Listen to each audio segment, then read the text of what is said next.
Hi. My voice is gone. I don't know why.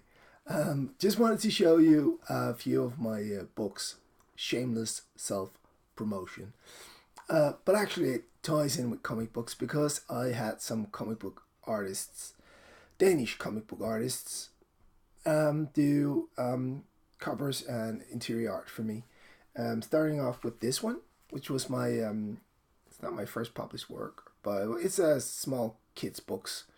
If you have trouble reading, for boys, because most of it's for girls. It's Robot and the Robot, and it's definitely yeah. I swiped Iron Giant pretty hard there. So did Teddy Christiansen, who did the artwork. He did the interior artwork as well. You can see here all the characters.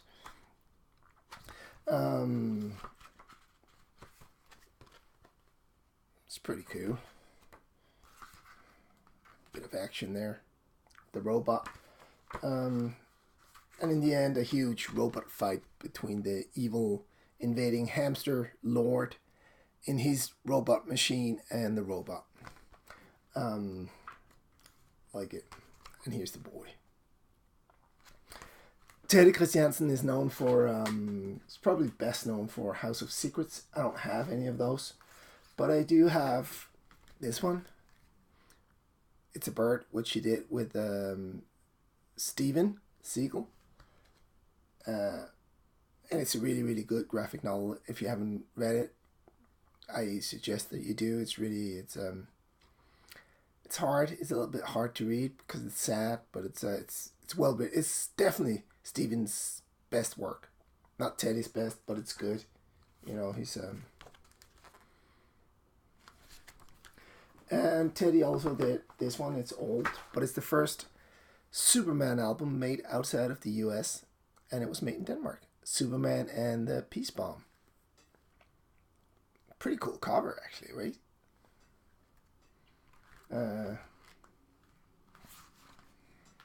It's a lot of talking. See if I can find any. Here. There's a bit of Superman action. So I had to do these because I wanted some flow. I wanted some action in the pictures, and I think that comic book artists do that better than illustrators, in my point of view anyway. You can disagree with me if you want to. It's pretty cool. I can't remember what's happening in this one. Oh, there's something about a pirate. That's the cover. Oh, here. That's pretty cool, right? And Teddy also did this one, which was my first novel. And they wanted to do a Photoshop picture because that's what they usually do, and it's very cheap. And I said no. And they got a little bit mad at me because I was a newcomer, and I said I'd like Teddy to do it, or Peter Snibia, which I'll get back to in a second. And they went no. And I said, please. And they said, okay, we'll have a look at it. And they looked at both Snibia and Teddy Christiansen, and they thought that Teddy was more of an artistic look, I think. And it works out like I think he actually read the book. Most illustrators don't, but I think he actually did. And he did the cover. And I saw it, and I was like, wow, that's amazing. Thank you very much. And he decided on the size of the book, because it's a bit of a different size that they usually are. But it was something to do with his illustration. He thought was looking better like this, and he did the graphic work as well. Soldiers Don't Cry, it's called in English. Teddy Christiansen. I also had my very first published work was by Peter Snibia. It's called The Apple. And this was the first thing that I was this was the first thing I got through. And this is a very, very big deal because it's like all the schools in Denmark uses these. or they used to. I think it's closed now, the line, or the series. But they used to, and to get something published here as our first time, I was like huge. And I wanted a comic book artist to do the interior work, and they were also like no, and I was like, but I think it will create action, will go very well with my text. And we talked a bit back and forth, and they thought that Teddy was too not pretentious, artistic. That's the word they use. And they like Peter Snipe, yeah, which I like him as well. He's done a lot of things. He's done a lot of work with Garth Ennis, and he did Animal Man 77 and Hellblazer 77, which is odd, right? And I think he did Dear Billy as well, which I liked. I have it, but I didn't want to. These ones were easy to pull out. And then he did this for me, which I was. I mean, it's a small kid who runs into some bigger kids who forces him to break into a monastery and steal an apple, and that's what happened when you break into a monastery.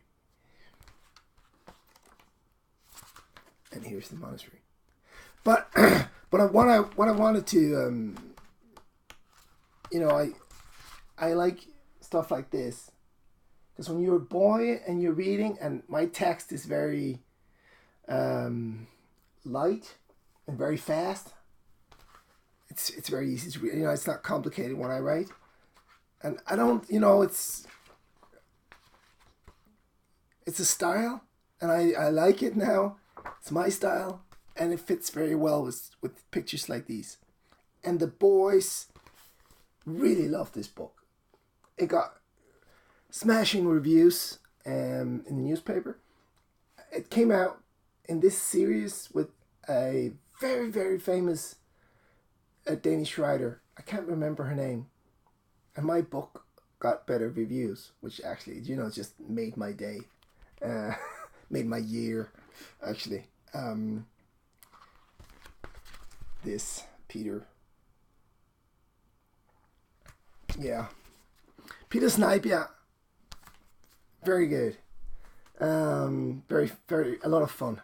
And the last thing I did, like for kids, were this, which is like a zombie attack book. Because it's like older readers. And it's from a guy called Tobias Enevoldsen. And I think he went to the Joe Kubert School for Art. And he's a bit more simplistic than Teddy and Peter. He's not in their league. He hasn't worked for Marvel or DC.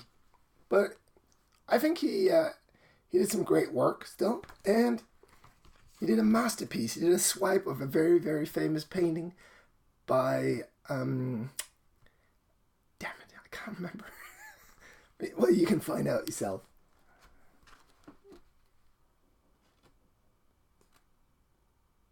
It's beautiful, isn't it? It's beautiful. There's so much going on here. I really love it. Yeah. Place burning down, and he got the girl and everything. Oh, I think there's a.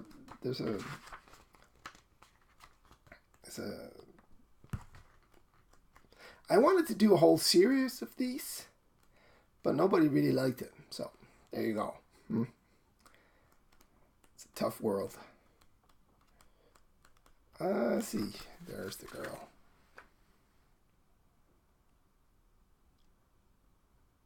Yeah.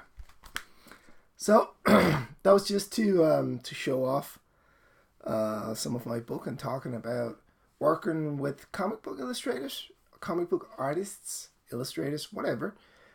Because like in Denmark, we have a rich tradition for illustrators. Like we have some really famous illustrators that a lot of people know and they get used a lot.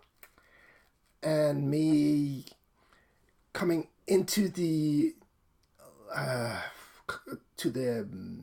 finer publishing business, the books, and bringing the comic book artists with me. It was a little bit of a fight to get them to be used, because they usually use the illustrators. But I know that they used Teddy. Like this, they love this cover. This publisher, it's my publisher, Houston Sun, the second largest in Denmark. They love this cover, and I know they used him a lot. And I know that Peter, from this, because this was used like all over the place, and it's been published in Norway as well. Norway and Sweden. Norway, anyway. No, Norway for sure. I know that Peter Snijbjerg was like, everybody wanted to use him after this. So I set a trend for using comic book people. But I think that some of them anyway told them, not to do the like the action panels. I really like this as well. It's beautiful. Tobias Enevoldsen is working in I don't know. I think he's working in a library now. He doesn't draw anymore. I thought it was really fun.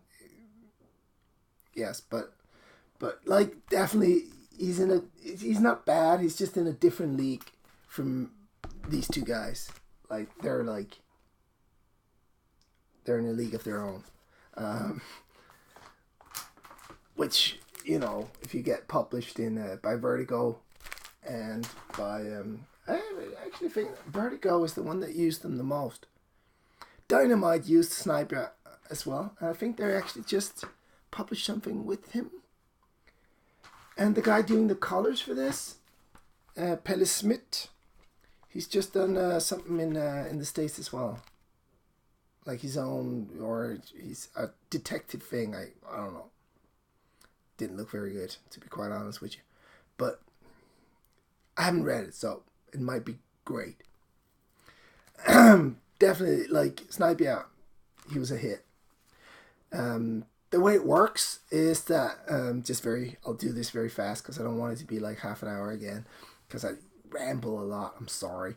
The way it works is that I gave like my editor a bunch of names, like 3 or 5 names, and they get back to me and they say this guy or this girl. Usually it's a guy, but we don't want to work with them. And I go, okay, so one of the other ones. And they don't say they don't want to work with them. They come up with some other bullshit excuse, but that's the. And then they contact them, say, okay, let's get Teddy. Let's try and get Teddy to do this. And they contact him. They call him up. They do all the work, all the conversations. I don't have anything to say, and I think that you can actually, if you want to, but I don't want to. I want to be surprised. And like when I opened this document on the mail, I was like blown away. I was like, this is exactly what the book is. Exactly. So beautiful. Love the blue. Love it. Don't know if it.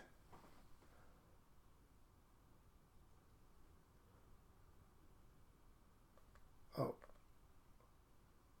Soldiers don't cry. And on the back cover is her dad. Her dad is a soldier that's lost in Afghanistan, a Danish soldier. And she, her mom's drunk and she gets sent to a home. And she doesn't believe her dad's dead because they never found his body. So in her mind, he lives on. And he might, be alive still. We don't know. You can interpret it any way you want. I like that. And he comes home but a knight in his shining armor on a horse and saves her from an institution. I like it. It's a very used book in the schools. Like I think a lot of school kids hate me because they have to read this. I got some on the net. There's you can review it, and I got some stinker reviews. From really, really angry school kids who had to read this. But I also, I also get like once a month. It came out in 2010, and once a month, something like that. Now I get a mail from a kid or a teacher who has read it and it changed their life, and that's really heartwarming. And I think actually it's got to do with Teddy's cover, because I think Teddy's cover is like such a big part of this book. And I think that Peter Snibia as well in this is such a big part of this story. I actually met Peter. He wasn't my first choice, to be quite honest. I was a bit of because it was my first work and I was a bit of a snob, so I wanted the most famous Danish comic book artist, but the publisher didn't, or my editor didn't really want to. There was, that was not going to happen. I'm not gonna. I don't want to offend anyone. Just in case someone is watching, right? So Peter was my second choice, but I'm very happy that it was him. And he actually called me up after, and he said, you want to go out and have a beer? And we went out and we had a beer. And he was a nice guy. He was a really nice guy. And I spoke to Teddy only on Facebook, only in mails. And he's a very nice guy as well. He's very easy to communicate with. He's very, not laid back, but he's a smart guy as well, Teddy. He's like, so is Peter. Peter is more down to earth. He likes, bloody stuff that I like also. I like them both. They're different, but they're very good, both of them. Anyway, I just wanted to say that that's why I think for me it's so important when people are talking about, because like in the 90s, it was all about the artists being number one, right? It was all about, it's this artist and this book has Todd McFarlane or Jim Lee or whatever on it. And in the zeros, it was all about the writers. And now it's back and forth. But I think it's really a combination, because you have to have two people working together who really clicks. And what the writer is trying to say, and what the artist is, how the artist is portraying that, it's really important that those two things like go together, because that's the very good, the perfect, almost comic book. Fun note, it's 20 minutes now. I'll make it fast. I wanted Brett Blevins from New Mutants, X-Men 219, to do this, because I just adore Brett Blevins. I have him here. Hang on a second.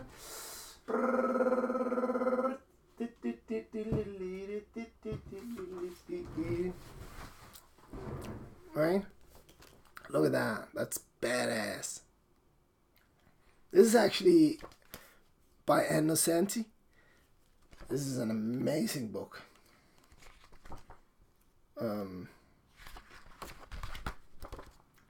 Anyway, love Brett Blevins. Really wanted to work with him, but my editor said no. They wanted a Danish guy because they didn't want the world to know how little they're paying these guys. So, but that was all for me. Thank you for watching. And yeah, I'll see you soon. Cheers. Bye.